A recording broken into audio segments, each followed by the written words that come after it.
Aujourd'hui, un petit enregistrement dans la nature, au milieu des oiseaux et des tondeuses. La scène 1 de l'acte 1 de Phèdre, la scène d'exposition, qui est également la scène d'aveu, entre Hippolyte et Théramène. Hippolyte. Le dessein en est pris. Je pars, cher Théramène, et quitte le séjour de l'aimable Trézène. Dans le doute mortel dont je suis agité, je commence à rougir de mon oisiveté. Depuis plus de 6 mois éloigné de mon père, j'ignore le destin d'une tête si chère. J'ignore, jusqu'aux lieux qui le peuvent cacher. Théramène. Et dans quel lieu, Seigneur, l'allez-vous donc chercher?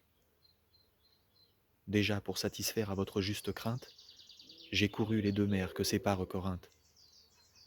J'ai demandé Thésée au peuple de ses bords, où l'on voit l'Achéron se perdre chez les morts. J'ai visité les Lydes, et laissant le Ténare, passer jusqu'à la mer qui vit tomber Icare. Sur quel espoir nouveau? Dans quels heureux climats croyez-vous découvrir la trace de ses pas? Qui sait même, qui sait si le roi votre père veut que son absence, on sache le mystère? Et si, lorsqu'avec vous nous tremblons pour ces jours, tranquilles, et nous cachant de nouvelles amours, ce héros n'attend point qu'une amante abusée, chère Théramène, arrête et respecte Thésée. De ces jeunes erreurs désormais revenues, par un indigne obstacle, il n'est point retenu. Et fixant de ses vœux l'inconstance fatale, Phèdre, depuis longtemps, ne craint plus de rival. Enfin, en le cherchant, je suivrai mon devoir, et je fuirai ces lieux que je n'ose plus voir.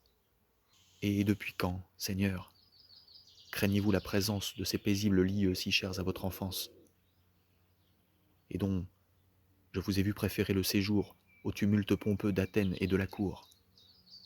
Quel péril, ou plutôt quel chagrin vous enchasse? Cet heureux temps n'est plus. Tout a changé de face. Depuis que, sur ces bords, les dieux ont envoyé la fille de Minos et de Pasiphae. J'entends. De vos douleurs la cause méconnue. Phèdre, ici, vous chagrine et blesse votre vue. Dangereuse marâtre, à peine elle vous vit, que votre exil d'abord signala son crédit. Mais sa haine, sur vous autrefois attachée, ou s'est évanouie ou s'est bien relâchée. Et d'ailleurs, quel péril vous peut faire courir une femme mourante et qui cherche à mourir?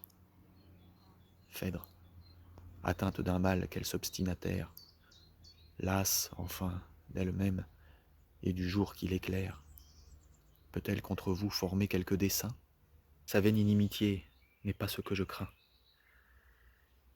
Hippolyte, en partant, fuit une autre ennemie. Je fuis, je l'avouerai, cette jeune Aricie. Reste d'un sang fatal conjuré contre nous. Quoi? Vous-même, Seigneur, la persécutez-vous? Jamais. L'aimable sœur des cruels Palantides trempa-t-elle au complot de ses frères perfides? Et devez-vous haïr ces innocents appas? Si je la haïssais, je ne la fuirais pas.